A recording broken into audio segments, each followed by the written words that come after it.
Supreme Court of India Mandakini Diwan and another versus High Court of Chhattisgarh and others decided on September 6, 2024 SEC Online SC 2448 Facts of the case. Respondent number 7, additional, District Judge got married to the deceased on February 15, 2014, on May 12, 2016.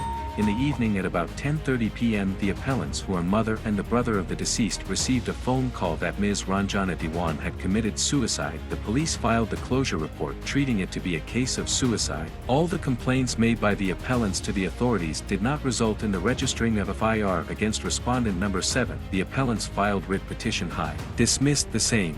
Findings of the court, Shri Tushar Mehta, learned Solicitor General appearing for the CBI submitted that whatever order the court passes the same would be complied with.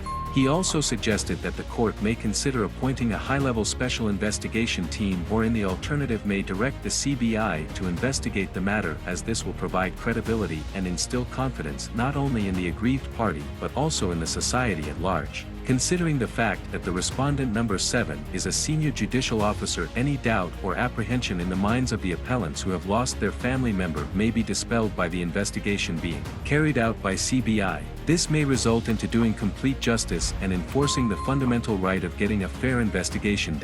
In the present case, the aggrieved party has raised allegations of bias and undue influence on the police machinery of the state of Chhattisgarh, coupled with the fact that the thorough, fair and independent investigation needs to be carried out to find out the truth about the whole incident and in particular about the ante-mortem injuries. We are of the view that such a direction needs to be issued in the present case. We accordingly allow this appeal, set aside the impugned order passed by the High Court and further direct the CBI respondent number 8 to carry out complete and fair investigation and proceed in accordance to law into the incident, and that too expeditiously considering the fact that the incident is of 2016, and submit a report to this court. If the CBI finds that an FIR needs to be registered, it may itself do so and proceed accordingly and bring such complaint to a logical conclusion. However, if the CBI comes to the conclusion that there is no material which it could collect which is not sufficient in ordinary course to submit a charge sheet, it would close the proceedings. The appeal is accordingly allowed.